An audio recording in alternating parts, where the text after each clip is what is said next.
Hello, and thank you for joining us on Hello, Mayor. I'm City of Las Vegas Mayor Carolyn Goodman. We no doubt live in a fabulous city, but like any other community, we have our challenges, and it takes cooperation from the entire community to overcome them. That's one of the many reasons behind the Mayor's Faith Initiative and the city-wide prayer initiative. I'm thankful to be joined today by Pastor Michael Hatch to talk about these efforts. Wow, are you just looking GQ all the way, Pastor Hatch? Well, I'm trying to keep up with you. Every time I see you, just as sharp. So I said, I got to kind of keep up with today. Well, I want you all to know this gentleman, going way back, what was it, 2018, you broke your leg? 2017, October 26th. And so you have just trimmed down, you look so energized, and you said you're about to start running again? Yeah, well, I broke my fibula and tibia in 6 places simply by slipping on some rocks in a lady's driveway. And broke my fibula and tibia in 6 places. So I was on my back for approximately 7 months, almost 8 months. And I picked up 90 pounds. And so, yeah, I was just laying there eating ice cream. And you have a loving wife. Yeah, oh yeah, she can cook. She's from the South, so she can cook. Oh, so beautiful. Yeah, so I picked up a lot of weight, but that wasn't healthy. And so once I pretty much was able to get back on my feet, I said number one initiative, get the weight down. And so it's been good. Now I'm ready to start back and going to the gym. I'm 60 years old, so I want to be. There's a race in Philly. It's called the Penn Relays, and they have a race called the 80 and over 100-yard dash. You have to be 80 years old in order to enter it. And it's a very, very just inspiring race. I said, if God lets me live to 80, I'm going to run in that race. Oh, my So gosh. I got to start getting in shape now. Oh, okay, he's got a ways to go, let me tell you. But, you know, the beauty from the time I first met you and knowing your involvement in the creation and inspiration for the citywide prayer initiative, we've met so many times, but I think probably the most profound impact you've had on me in my life was when I asked you in a meeting one day, what's your background? Where did you come from? And I don't want to impose upon you because a personal life is a personal life, but it was so inspiring to me. I was wondering if you would share it with our viewing public here. Sure. No, I believe that in life, the things you go through are meant to help other people. You know, I believe that, and especially when you have hardships and difficulties of that nature. So yeah, I have my story is a public story. God has made it so, and so the idea is that I grew up born and raised in Washington D.C. and growing up in D.C. You know, obviously D.C. is a very, very, very difficult place at times, depending upon your socioeconomic status and whatever. And I didn't grow up in the projects. I didn't grow up in a poor family, but we weren't rich either. However, the community in which we grew up in was fairly, I'm gonna say fairly dangerous, but you didn't realize it was dangerous because you knew everybody in the community. Well, and children adapt to anything. What is. That's the way they are, because they're little people. How do they know? Absolutely. And so what happened was, as you well know, Washington, D.C. It was called Chocolate City, and that was for a reason. We were approximately between 85 and 87% African American, which meant that white people or other races didn't, you know, that it was dangerous for them to come in certain communities.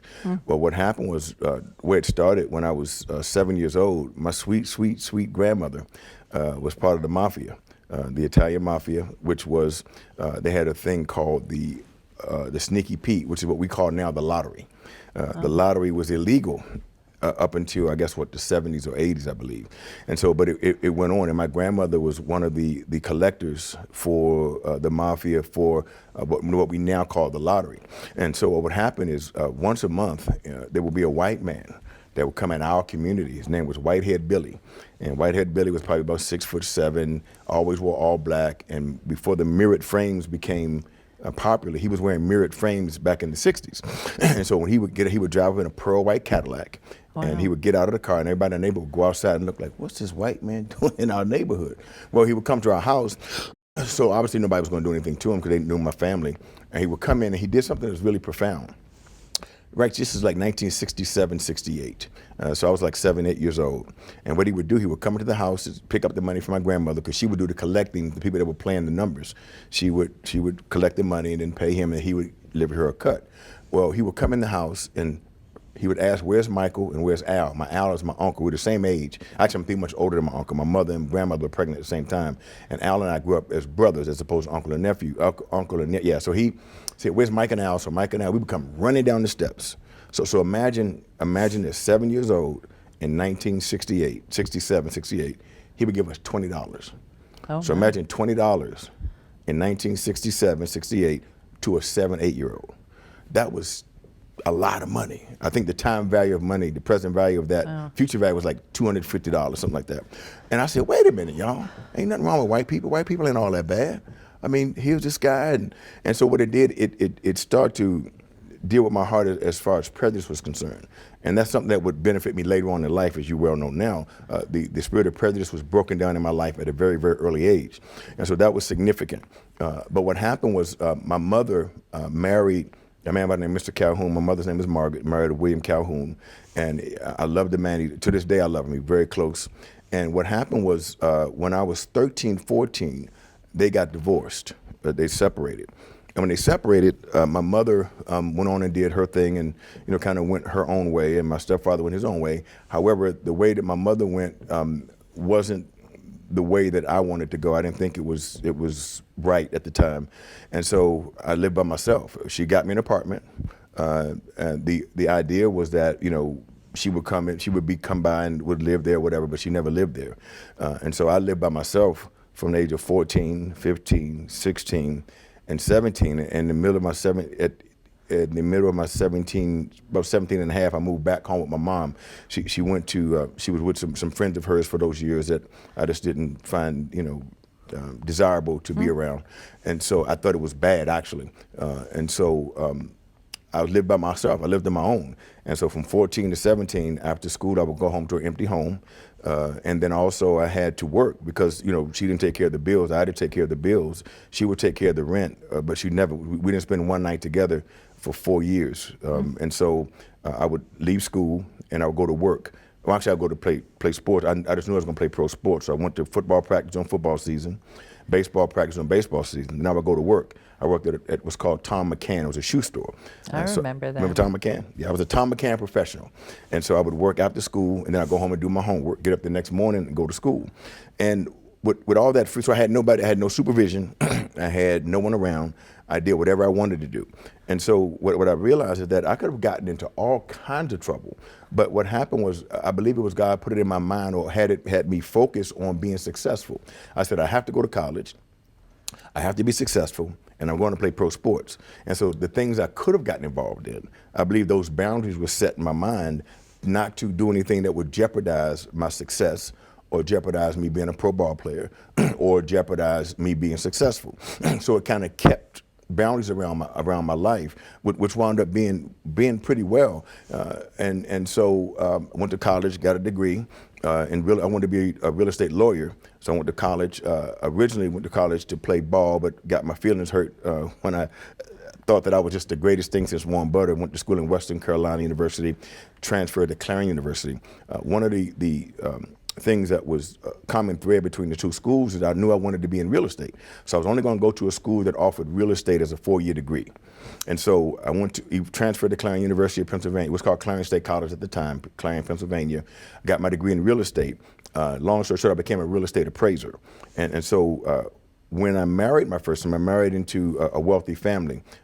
Junius Hayes IV. He was the president. He was the secretary in the energy department under President Carter. So I married his wife. I mean, his wife, Jesus, edit that out. his daughter, Pam.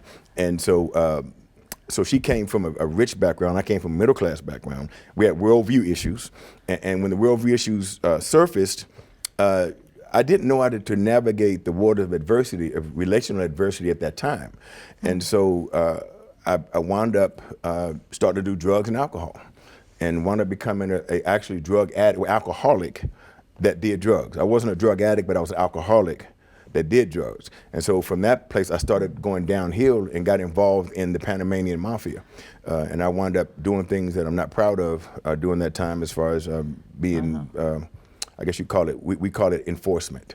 When it came to enforcing certain rules, I did that because the other thing I didn't tell you about, I was not professional, but a championship boxer. I won a middleweight championship in 1979, the North Carolina TKE middleweight, and had an opportunity to box in the 1980 Olympics. But remember what happened in the 1980 Olympics? It didn't take place. Yeah. Because of the invasion of Afghanistan. Right. But I was going to the Golden Belts tournament, which led to the AAU, which led to the Olympic trials. And so I was able to take care of myself well. And so I took those skills to the street and wound up doing some bad things and wound up eventually facing prison time. But that's when God stepped into my life. And so in 1988, I was facing 12 to 70 years in prison. Well, actually 5 to 25 years, and then 12 to 70 years from doing some of the things that I did during that time. But what happened was in my jail cell, God visited me and said, I'm gonna give you a chance. He said, you have a choice. He said, either you serve me or you're going to prison. I was like, that's easy. Well, at the time I thought it was easy. And so I decided to turn my life over to God through Jesus Christ, and I did that. And what was really interesting is that once I made that decision, when I got out of jail, I was free for a while waiting on sentencing. So I was able to get bonded out. A friend of mine actually bonded me out, believe it or not. I went to college with, he bonded me out. And I said, okay, I'm gonna give up the drugs and alcohol. So I went to one of the worst places. This is Columbus, Ohio. I had to leave Washington, D.C. because either I was gonna kill somebody or somebody was gonna kill me. So I had to leave town. So I left and went to Ohio. And in Ohio,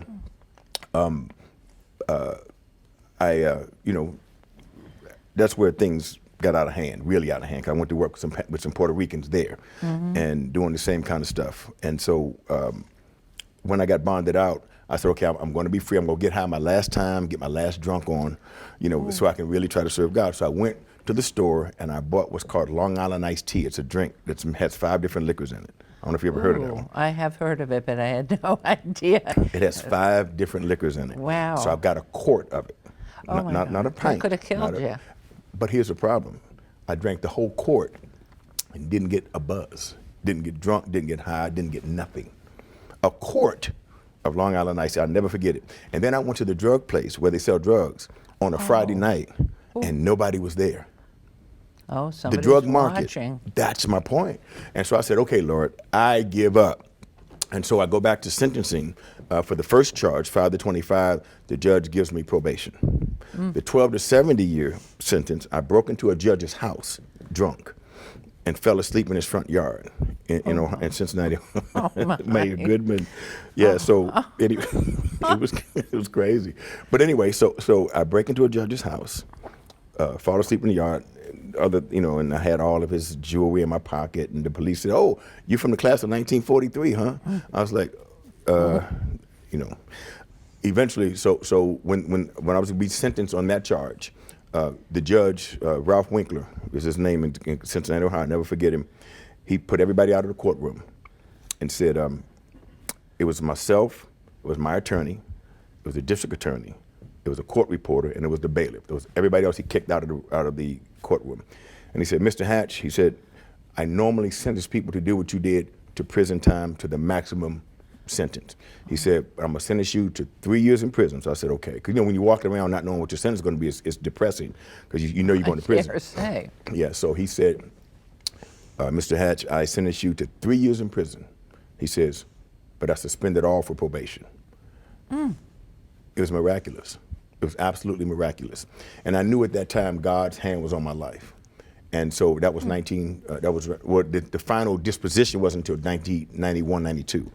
And so when he did that, I knew that I had no choice. I mean, really, God had really worked a miracle. And when that miracle took place, I said, it is time for me to give God my life. Not just part of it, but my entire life. So around that time, I got involved in church and eventually became a deacon, eventually became an acting pastor, and then I was ordained a pastor in 2001, even though I started actually pastoring in 1998.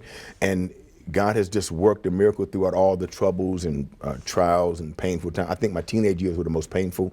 I didn't realize they were painful until I got older, but being 14, 15 on your own, with no family, nobody to really come home to, an empty house, because that's a very important time in emotional emotional development, vocational development, mental development, and you need guidance, and I didn't have any. So God's hand was on me. So it's been great to just be able to give back to the community and understand, the dysfunction that can happen in one's life and try to help other people get through it. So it's been beautiful. Well, lucky for you, you had your grandmother. How old was your mother when she had you? My mother was 15 when she had me. Well, wait a minute, no. She was 17 when she had me. I'm sorry, she was 17. Okay. She was a teenage mom. And really hard, and had to give you back to her mother Yes. to help raise you. Yes. And then to go on. And so, gosh, I mean, when you think, for those people who get down so very low, you certainly understand what that pain is, if in fact you're cognizant of it at all while you're going through it. But then that rise. And so you've helped and touched so many people, and I don't know how many of them are aware of everything that you've gone through that makes you beyond sensitive, but you've walked in the shoes, and there's nothing more than that, no matter what it is. What inspired you then to start the citywide prayer? Glad you asked. It goes back to Whitehead Billy. And so when I tell you, that's why that was a significant point in my life that I didn't realize until I got older. And what happened was, so because of the way I was raised and the things that happened, and my grandmother was my inspiration. She was my inspiration. She pushed me. She encouraged me, no matter what. She never knew I lived by myself, though. She never knew I was on my own. Oh. I didn't tell her on purpose, because she would have been destroyed. She would have been hurt if she knew I was out there on my own. And so I would go spend time with her, but she never knew that when I left her house on the weekends, I would go to, back to just living. Sometimes I was homeless, actually. There was times I was homeless and lived with friends during that time. But when she would always talk about church, she would take us to church, made us go to church when I stayed with her. When I would go to weekends, we had to go to church. And so what happened was, after God gave me that reprieve on life, when he gave me a chance to live free, when I got out of jail, I started going to church, and then when I finally committed myself to God, one of the things he began to show me was the division in the church. How the church is so divided into different factions and different denominations. You got the Pentecostals, you got the Baptists, you got the Lutherans, you got the Presbyterians, you got the... And so he showed me that really that's not biblical. There's really only one church. There's only one belief. The scripture said there's one Lord, there's one faith, and then there's one baptism. And they say there's only one Lord and only one God that's in all. I'm like, wow, so what's going on here? And so what happened was, in 1993, I believe it was, the Lord had me do a study on what's called the 7 churches of Asia Minor. In the book of Revelation, it talks about 7 different churches. And one thing that we find is that he used John, the apostle, to write a letter God wrote a letter to the 7 different churches and revealed them to John. Yes. And as he wrote them, he wrote to the church. One letter was to the church of Thyatira, to the church of Pergamos, to the church of Sardis, to the church of Philadelphia, to the church of Laodicea. Each one of these churches, he said one letter. And what I realized, he wrote one letter to a whole city. He didn't say to First Baptist in Sardis, Second Pentecostal in Philadelphia. He said no, to the church of Philadelphia. Oh, when God looks at the city, he only sees one church. He doesn't see all these different houses and different factions. He only sees one church. I was like, whoa, wait a minute, this is interesting. So when God looks at Las Vegas, he sees the church of Las Vegas. He doesn't see Balm of Gilead in Las Vegas. He doesn't see Trinity Life Center. He doesn't see. He pulls everything together. Everything together. And that was my goal. But when I read that, and then when I went to Bible college, I did a paper. I had to do a research paper on revival. And every time I looked at revival, every revival started with people praying together. So when you get the dynamic of people praying together, and they're praying together as one people, then God intervenes and things start to change. And so we started in 2007. I pulled some pastors together, and we call it the Holy Grits Breakfast. You've heard about it before. Yes. You've heard about it a few times, I'm sure. Yes. And so Pastor Troy Martinez, Pastor Jose Boveda. We had a few different pastors. We had breakfast at my house, and I had my wife cook grits. And I said, we're going to turn these guys onto some grits. And so we had a wonderful breakfast, homemade biscuits, and I gave them the vision. Aaron Hansel was there, gave them a vision, and everybody like, wow, let's do it. So we started with 5 churches. We said, we're going to do is come together, and we're going to pray together at a different church every Saturday. The key is going to be, we're not going to be talking about the things we disagree on. There's enough we disagree on. Let's work on the things we agree on. Let's talk about the things we agree on. We know America needs prayer. We know that our nation needs prayer, and we know our city government needs prayer. And so let's come together and pray for 3 things. Let's pray for our city. Let's pray for our national government, and let's pray for the church as a whole, that they be unified. Beautiful. And also for the peace of Jerusalem, because I'm a strong advocate of Israel, of the Jewish people. It's always been something when I understood that the roots of Christianity come from Judaism, so you can't disconnect the two. And there's no way. So when I met with Sheldon Adelson, he made it so that I could go to Israel and spend time in Israel.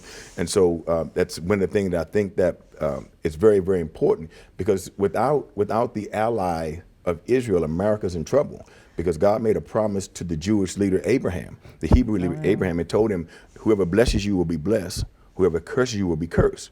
Why do you think America is still the only superpower here? Because we've been allied with Israel. And so we make sure that we pray for Israel, we pray for the Jewish people every Saturday. And so what happened was we began with 5 churches, just going around every 5th week, went to a different church. We prayed for 1 hour. No money involved, take no offerings because money messes things up. It's all about coming together just for unity.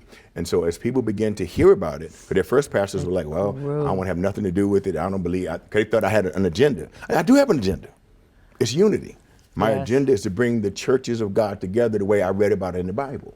That's what my agenda is. I have no other agenda. I don't want anybody's members. I don't want nobody to, no, it's nothing. No, the concept is absolutely phenomenal. Yeah. I know the first time I attended, so it's been, what, Since 14 years. It's been a while. Yeah, it's been a long time. 14 years. And, but I remember being outdoors somewhere down in the Sahara area, 7th Street, outdoors, one of the outdoor ones. Yeah, I can't remember that. I think it was a different event. Oh, that was a different event, but then your prayer breakfast, we've done them out at the 5th Street School. We did them. And we did them at the East. Was at the East Vegas Christian Center. Yeah, and the community center. Community center, Eastern and Stewart. Yes. So in all of this, which has been so successful and growing, we've had so many more pastors, reverends, rabbis. Everybody comes. Yes, absolutely. And it has become the dream of what you saw, and you believe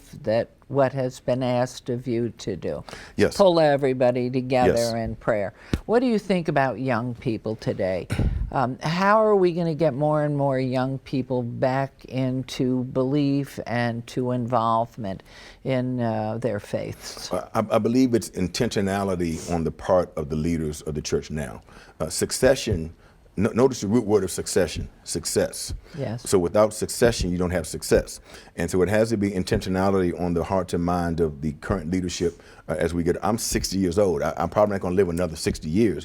And so it is my job. Yes, you are. Well, I would hope so. Well, I mean, eternity I will be. But from the standpoint of the physicality, I would like to be 120. I like to be 130. In good shape, not just 130. Right. No, you're always in good shape. Yes. But I think that we have an obligation. I have an obligation to the young people. What is that? There's a generation gap. We should call it generation gap.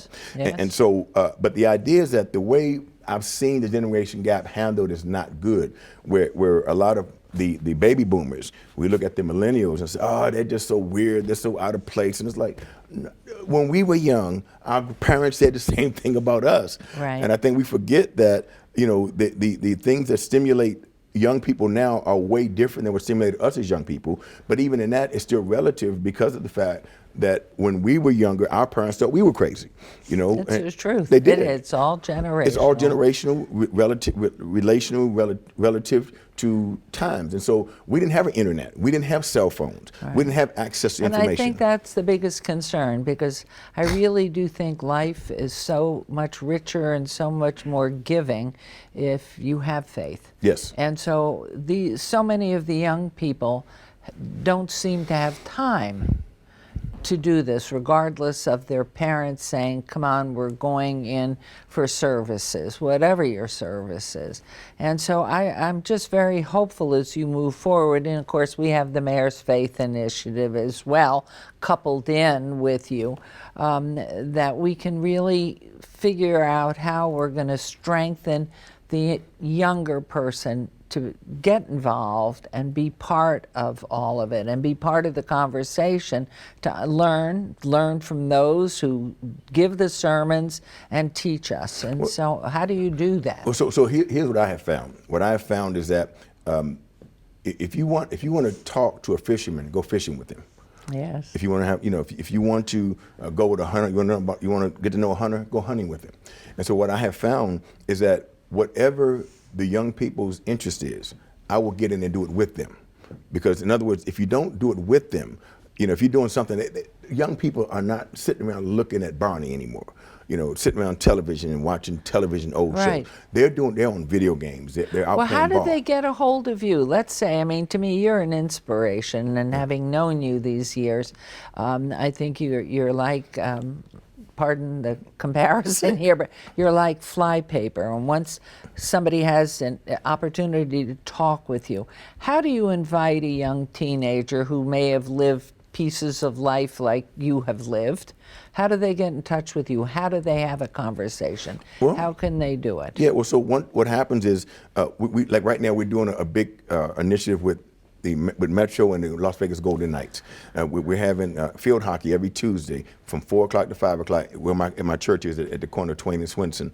So the kids come out and we play field hockey with them. The Golden Knights play field hockey. See, that's something that draws them. We cook hot dogs, hamburgers, and when they come out, I give them my information. I say, hey, you can come to the church. We also do, we're training kids how to play music on Friday nights. Just things that kids like to do. If they want to learn how to rap, we let them rap, whatever. So we try to meet them where they are, and then they can come to see us. So if somebody sees me on Facebook, I have no problem with them contacting me. I'll give my cell phone number out. My cell phone number is 702-371-2900. Could you repeat that, please? Now, for any of you who are out there, I can't tell you the understanding, the compassion, the experiences, sports, anything that Pastor Hatch is able to engage in. Could you repeat the number again? It's 702-371-2900. Once again, 702-371-2900. And I'm not ashamed of it, not afraid of it, because I want to be accessible. Well, and I think that's the most, your heart is so large, your brain is so large, and your faith is so strong that there's so many young people that I hear from that have been so isolated during COVID and are so lonely, and it's part of the progression of growing up that you step back a little bit from your parents. And here is a wonderful human being that has walked the walk, as I said before, and who's in a position really to give you hope and help direct you. He certainly has a background that's crossed everything. And so I'm looking forward to, when is our next city prayer initiative going to be held, and where is it going to be held, and is it in combination with the Mayor's Faith Initiative? Well, so yes, the next, we try to do it, we try to have it's called the Citywide Unity Prayer Celebration. We try to have it twice a year. Well, we do have it twice a year, usually the second Saturday in July and the second Saturday in January. And so it is in congruence with the Mayor's Faith Initiative, which the Mayor's Faith Initiative is a part of my life. I'm glued to the Mayor's Faith Initiative because it's hand in hand, part and parcel with everything else that I do. Because I'm working so often with your office, with the City of Las Vegas, and not just the Mayor's Faith Initiative, but in different areas. Anywhere that there's a need, we try to fill in the gaps and help anywhere we can. And so I'm the pastor of the Balmer Gilead Church. However, the Mayor's Faith Initiative is in my heart just as much as my church, because we have a greater reach to the city and the city as a whole, not just the city, but even the county. Right. But it's because of your generosity, because of your concern. Your concern is infectious. Your concern and your care for our city is infectious. It's interesting that the only thing I've ever heard bad about you was not even bad. It was Anderson Cooper acting a fool on public television. That was a foolish thing of Anderson Cooper, because he didn't understand your heart and concern for the city. The people in the city know your heart. That's why they backed you and are still backing you. If you ran I guess if they were not term limits, you and Oscar could just be kings and queens. Because You are so no, funny. but it's true because you guys have shown genuine concern, and so people We follow love people our that concern. people. Yes, and it's we obvious. love the people here. And Pastor Hatch, we're going to take a quick break. We are going to be talking about how we can include our leaders in stepping in to fill the opportunity gaps for our young men. Our Chief Community Services Officer, Dr. Lisa Morris Hibbler, will be here to tell us all about My Brother's Keeper program and so many other things. So, taking a break.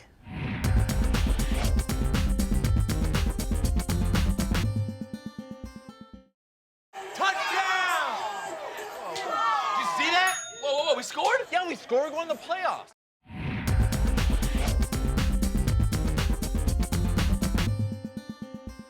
Welcome back. The Mayor's Faith Initiative is just one piece of the puzzle when it comes to improving our community.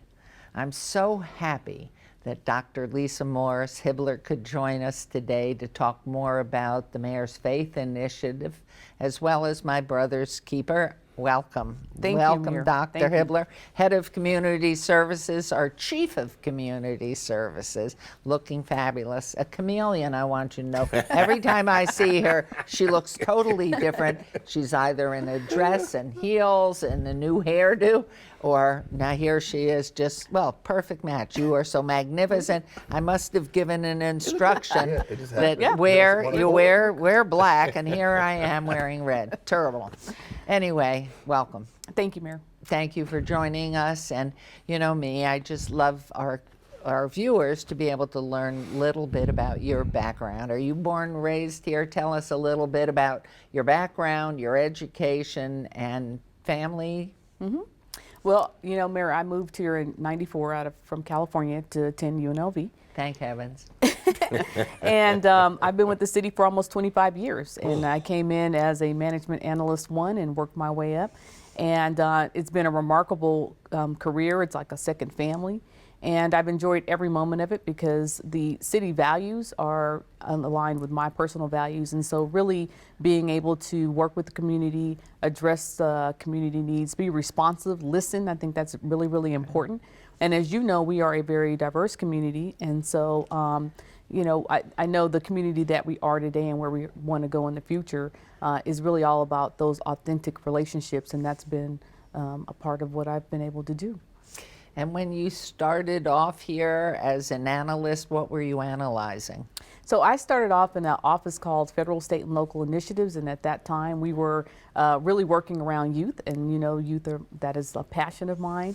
And so we were doing a lot of mentoring programs. We were working with community partners, and they were funding a lot of our programs. And actually, we had a program called the Higher Education Enhancement Act, and that program scholarship students to attend the community college, and it was part of the information that was used to create the Millennial Scholarship. So once again, you know, the city's always been, in my opinion, a leader. We always are looking for how we can be meet the needs of our citizens and our youngest citizens in particular. And I'm always thankful that we get out there and just do it, and we don't worry about what other people say. Well, and you're a hands-on lady too, and you have children, I know. I do. How old are your children? I have 3 children. I have a 16-year-old who will be a senior next year. And then I have my 9 and 11-year-old. They don't seem like they're aging, but they are definitely a handful. They but keep yeah. you grounded, and I know that because I think that's what's been so important is the fact that we so much live and breathe what goes on here, that we can actually touch and see. That's what's beautiful to be working for the city and working for our community. If you're working in higher elected official or appointed or you're hired in, when you're too high up, you're missing the people. And certainly what you do every day of your life. But I think, Lisa, I remember neighborhood services. Yes. That was the first time I met you, and you were trying to help families get their first chance at buying a house. and you are managing banks and connections and communication. I think you said this before is key, and Lisa Yes. was so instrumental. Yes. But that pathway took you so much deeper and further. So what are some of the roles that you have before we get into the Mayor's Faith Initiative and where we're headed this morning? Yeah, Mayor. So I think when we met, we were dealing with the foreclosure crisis. I Yes. think that's when we first met. But prior to that, I think one of my fondest programs was the Evolve program, which was our ex-offender program, and we had started that back in 2001, when people really weren't working with the ex-offenders and weren't really trying to help them reintegrate back in the community. And that's why I say that I always appreciate the city, because we knew that that was a need, and that need was an unmet need. And we knew that if we weren't providing that opportunity for individuals to get back into society, that then the likelihood that they would recidivate would be, increased exponentially. And wasn't, or did it come later, John Ponder and Hope That for came later, yes, Prisoners? Hope for Prisoners, But those were seedlings right then and Absolutely. there for those who had committed felonies to work their way back in. So how advanced that was. Absolutely, yeah. And in having that support, and I think over the years, that's like you said, our council was really in touch with the citizens, and I think that's really important.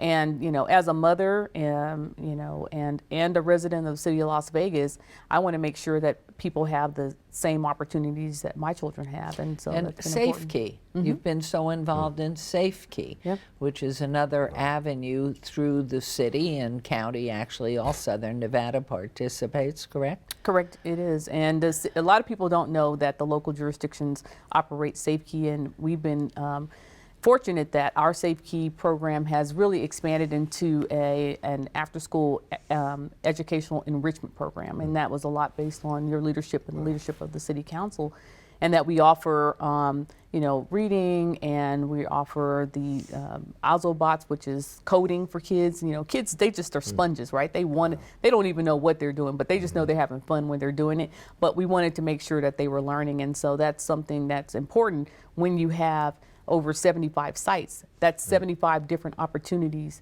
to enrich the lives of children, and that makes a difference. Well, and I know at SafeKey there's theater, there's help with homework, and then of course we have this preschool that we're out there with our mobile unit that you're in. That's our Strong Start also Go. yours? Yeah, again, the Strong Start Go is an amazing mobile pre-K that goes deep into the community.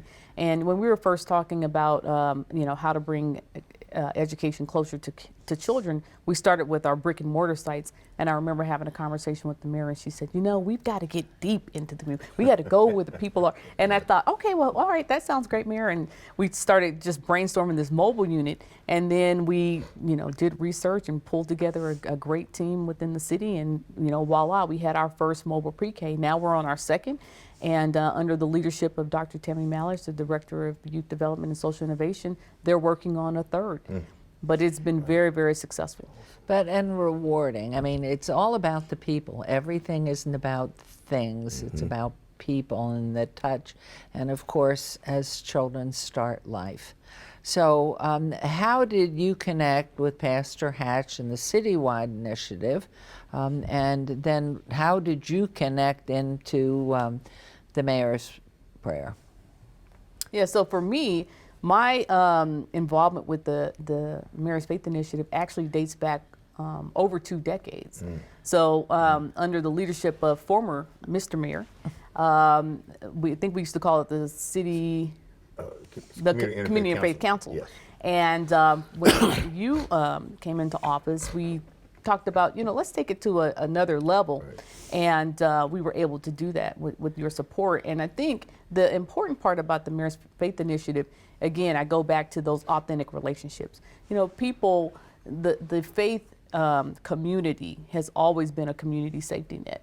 And I think one that's been undervalued. And so from a city perspective, we realized that it wasn't even our role to be all things to all people. We needed to have the faith organizations at the table, and really they had congregants. So when we started working with the faith community, that meant we could touch 70,000 congregants that were members of their church and really know what was going on. And so the faith leaders they took control of it and said, hey, we will come to the table and we will bring that information to you.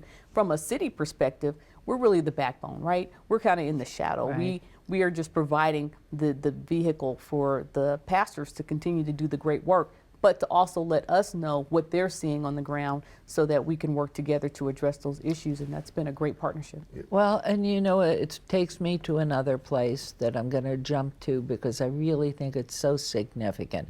Remembering the East Las Vegas Community Center and the presence of Metro there, and then all the social service support system, but most significantly, the faith element.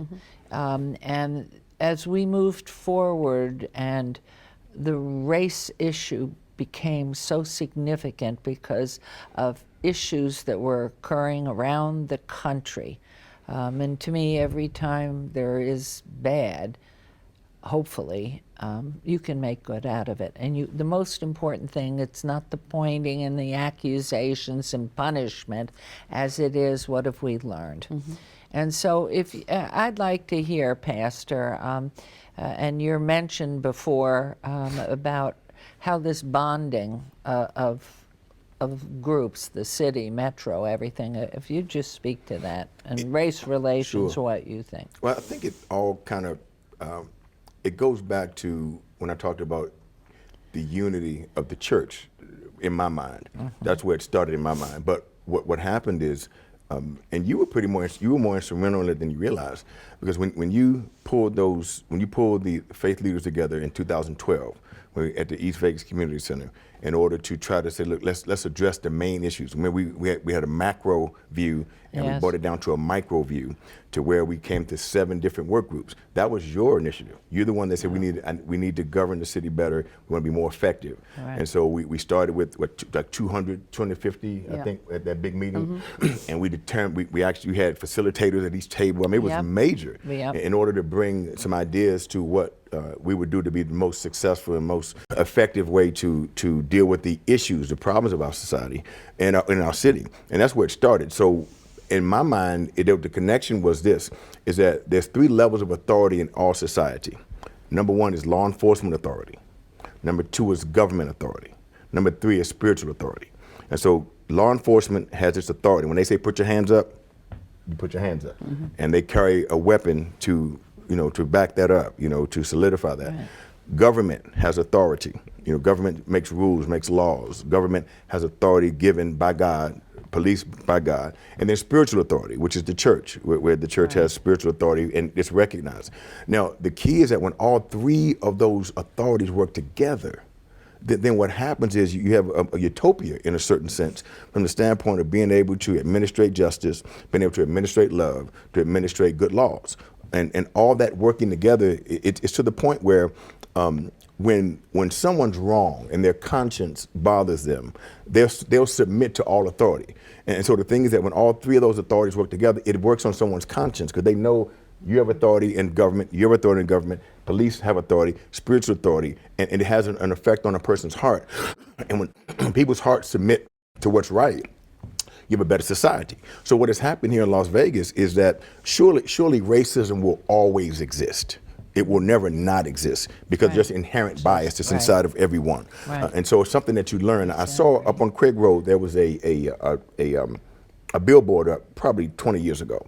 And the billboard had a little black boy and a little white boy playing together. And over top it said, "No one is born a bigot."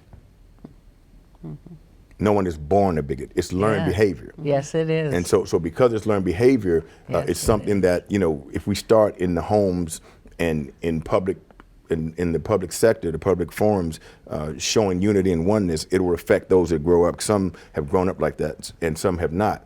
Generally, everyone's affected by it. But when you have what we have in the city, what we have in this city is absolutely unique. When we had our last meeting, I think it was Aaron Hansel said, how many other cities in America right now have law enforcement, spiritual, and government authority working together on a regular basis? And so it's a model that needs to be taken throughout the whole country. As a matter of fact, there are other cities that have come here to be trained by what we do. As a matter of fact, Milwaukee, Wisconsin, Tampa Bay, Florida, they came here to be trained with RECAP and working with church. All that in government working together. And I think you got an award, wasn't it? Yes, we did. absolutely. Yeah, Yes, we and did. because it doesn't happen everywhere. But so, because of your concern, Metropolitan Police concern, church concern, has made it to where we don't have those major issues like that. But the biggest piece was the faith initiative touches the people person by person. Yes. And your guidance and the faith guidance has helped the city and Metro try harder to touch the people. And to me, I'd like to hear your comments on Pastor Hatch's analysis there. No, I think he's absolutely right. I mean, one of the things that's always been unique about the Mayor's Faith Initiative is it's people from different faiths, different races, different ethnicities. But the common denominator is that we all want to help our community. And I think that really positions us to do so. If you look back at some of the tragedies that we've had in our community, we've led that by faith. So when we saw civil unrest throughout the country, it was the faith leaders, and I remember you got that late night call, as I did, Mayor, that said, we need you to be at the Metro headquarters tomorrow morning. So we can let our community know that we stand united Together. and this is not going to happen here. When we had the unfortunate tragedy of October 1, again, it was the faith leaders that were having the prayer walk that our former Vice President Mike Pence came and spoke. But the faith leaders led that work and prayed for our country and prayed for our community. And even during the pandemic, we did not let the pandemic stop us. And even though we had to be socially distanced, we still continued through Pastor Hatch to have the Unity Prayer breakfast. And even though it wasn't really a breakfast and it was virtual, we prayed for our community, and that was important. And we did so because we knew people were hurting. The distance for a lot of people was creating a mental health issue. And so we wanted to make sure that we could pray for our community. So I think that that's what makes us unique, and that's why you've been recognized at the U.S. Conference of Mayors and the National League of Cities for the work you do. I also think that, we're not just calling on each other when there's an issue. We're working 365 days a year for the betterment of our community. And when one part of our community hurts, we all hurt. And in fact, when we started to hear about the violence against some of the different faiths, we pulled together to say, not here. And you spoke to that specifically and said, no, we won't have that here. No, we won't. And I think our people do understand it. I know your work with My Brother's Keeper also. I'm so much about, and I know you both are as well, about how can we prevent the future. Those two little boys in that billboard said it all. Yes. And so we have to begin at the beginning with the youngest of children, but it's not the children, it's the parent. And the parents who are preaching that negative, and that's where it has to start. So as you can develop the mind and the faith and the heart of a child into that purity of acceptance and compassion, understanding. And so we have to do more, but it is the faith initiative that is the strongest part to keep reminding those of us as we term out, leave for another job. The faith initiative is the foundation. It's the maypole with all the pieces hanging off. But your work too in the My Brother's Keeper, could you explain what that is? Yeah, absolutely. So the Las Vegas My Brother's Keeper Alliance really originated back in 2014 under former President Obama, when he wanted to ensure that in boys of color could reach their greatest potential. And you were an early adopter of that through the U.S. Conference of Mayors. I think our masters were aligned in certain ways. They were in certain ways. Recidivism in the Juvenile justice community and reform, in the courts and in the jails. And we started realizing, that brought national attention, but then we had an opportunity to kind of look at ourselves as through a local lens, which is always important, and see what was going on here. And what we were noticing, that we had a disproportionate number of African Americans in the juvenile justice system. We had a disproportionate number of African American, predominantly males, but also some of our young girls that were also being expelled from the Clark County School District. And it really brought us to look into that and delve into it. And so in 2017, we reformatted the My Brother's Keeper into 3 task forces. We had the Educational Equity Task Force, the Community Engagement Task Force, and a Law Enforcement Task Force. And again, that's an important piece, right? Because typically people wouldn't expect law enforcement to be a partner, but our law enforcement agencies in our local area have been very much on board with the work that we've been doing. And so I think one of our greatest accomplishments was working together with Clark County and the school district and Metro and other agencies to create the harbor.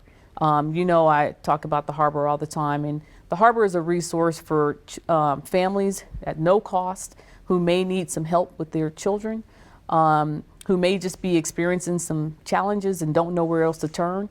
The important thing about it is, as I said, it's no cost. A lot of parents may not have insurance, may not have the ability to get the help they need until it becomes a crisis. So once the child is in the juvenile justice system, when we try to hit that off. So the youngest age that children have been assisted in the harbor is 3 years old. And to your point, Mary, it is so important. That early intervention is so important. And I think it's important for families to know help is available. We have heard prior to the harbor coming on board that there was no place to go. And that's now not the case. And then we have 4 harbors in the community now, and we have more on the way. And that's all in Southern Nevada. All in Southern Nevada. It's not only in the city, but the reality is it is for a parent to understand it. I'm not sure if, in fact, and a question for you, is a friend of a friend able to make a phone call? Absolutely. And can an individual themselves, if Yes, they're they 14, 15, need somebody to talk to? I've already said how important it is for our faith leaders to be able to reach out individually to young people. How about at the harbor? Yeah, absolutely. I mean, first of all, they can have a referral, but they don't need a referral. A young person can come to the harbor. A family can bring themselves to the harbor. They can be referred by the school district. They can be referred by law enforcement. So it's very open, and that's really important. The other thing we've been working with the Clark County School District on is the School Justice Partnership, which is a way to look at the disciplinary practices and to find better ways to address some of the behavioral issues that they may see. Oftentimes what we know is that students may display behavioral issues, but a lot of times there's an underlying cause. Absolutely. Right. And we know so hanging much with more the about wrong that. kids too. I mean, when I listened to Pastor's history himself, I mean, you could just watch it going where it was going until, fortunately, you found your faith and were able to pull out. How does a young person, if someone is watching this, how do they get a hold of the harbor? Which harbor? What do they do? You go online and look for the harbor? Right, so the harbor, it's one of the greatest resources. The former Assemblyman Tyrone Thompson, before his untimely passing, was able to get money for one of the last harbors that we have. So there's 2 in the city of Las Vegas, 1 in unincorporated Clark County, and 1 in North Las Vegas. And again, we have so much more to do, but the reality is every human being really does, for the most part, have some control, and hopefully total, over themselves. And life is choices every day, whether you go left or you go right. And to me, if you're having trouble finding that path, certainly faith. To be able to build something, to believe in yourself, but then to get yourself the help you need, because there's so many programs we work so hard on through the city's faith initiative, through the mayor's faith initiative, through these harbors, through My Brother's Keeper, through SafeKey, through so many opportunities. And it isn't a dictate from the adult parent to tell you what to believe, except for the goodness and compassion, integrity, and treat others the way you want to be treated. But to reach out and get some help. Tell us a little bit more in depth about how is the data now? Faith initiatives, you can talk about success. I'm not sure there's a data stream of measurement other than what you know and you as an individual faith leader sees. But I know your job in the city, every time we're trying to get money to support a program, we have to supply data. So the question is, what's your measurements of success? Well, ours, we look at, from a strictly faith perspective, we look at what we pray for and what's answered. You know, when you facilitate a prayer, the success or the data is when that prayer is answered. So when we began to pray in 2008 to have connection and have some sort of fellowship and relationship with government offices, when I got a call in 2012 from the mayor's office, we want to start a faith initiative, we want to connect with you guys, that was an answer to prayer. That was measurable. Yeah. And so when we look at the unity of the three authorities, that's an answer to prayer. And so, and look at the relationships that we've built, you know, over the last 10 years or so with the Mayor's Faith Initiative, the way things have gone to where now we're integral partners. Mm-hmm. We're partners now. It's not just, well, we connect. No, we work together on different issues. And so now we're ingrained together, and those three authorities are having an effect on the city that's making this one of the best cities in the whole world. Yes. Yeah. I mean, I can't tell you yes, and it's so beautiful. Your measurements now, yes. You're in more detail stuff. Yeah, so our measurements are a little bit different, but certainly yes. in line. I mean, some of the things that we do may be a little bit, you know, sometimes it's hard to measure the impact, but I will say this, Mayor, when we look at things that we've done, such as the Crystal Darkness, when we had a documentary that really educated people about the crisis that we were having with crystal methamphetamine at the yes. time. When we look at Traffic No More, and we were able to, and still are educating educators and others about the signs of human trafficking, because we know that we are in the top 5 in the nation for juvenile exploitation of children and human trafficking. When I look at the hydration stations with the Faith Initiative go out in the summer months and distribute thousands of bottles of water, those are all, you know, faith in action. That is really tangible. When I look at the harbor, I know we keep data on the number of students that are diverted from the juvenile justice system, the number of families that are served, and many of those families only come to the harbor one time. That we look at those as success stories.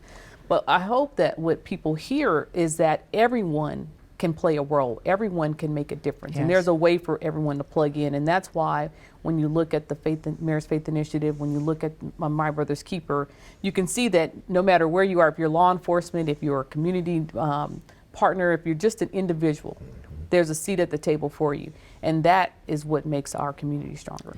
So, you know, I think this program has been so instrumental in trying to convey to anybody that's watching, listening, or hears about it, that there's so many opportunities to begin to believe in yourself and to find a pathway to a good normal for you. But you have to reach out. You have to want to have the help, because the hand and the embrace are certainly there. I know everything that we do at the level of the city government is really to reach out and encourage people to be strong enough to reach out and find that help. Mm-hmm. Don't judge other people, judge yourself. Mm-hmm. Don't go ahead and point fingers at others, see where you're involved in it yourself. And so Dr. Lisa Morris Hibbler, you're part of my family. Magnificent Pastor Michael Hatch, you're part of my family, you're part of my heart. You've made such a difference in this community and in life for so many I know. Mm-hmm. And life can really be beautiful if you ask and put out a hand to somebody else, and just know that we're here for you, all of us. And so reach out and make sure you don't poison a child with bad thoughts and bad beliefs. Just know that life can be beautiful if we continue, all of us, to work together as you have pulled us. The Faith Initiative has pulled so strongly, and our law enforcement, bless you all, and certainly our city leaders and county leaders, just so important. So we thank you, any of your volunteers and support, and we'll watch for you next time for another episode of Hello, Mayor.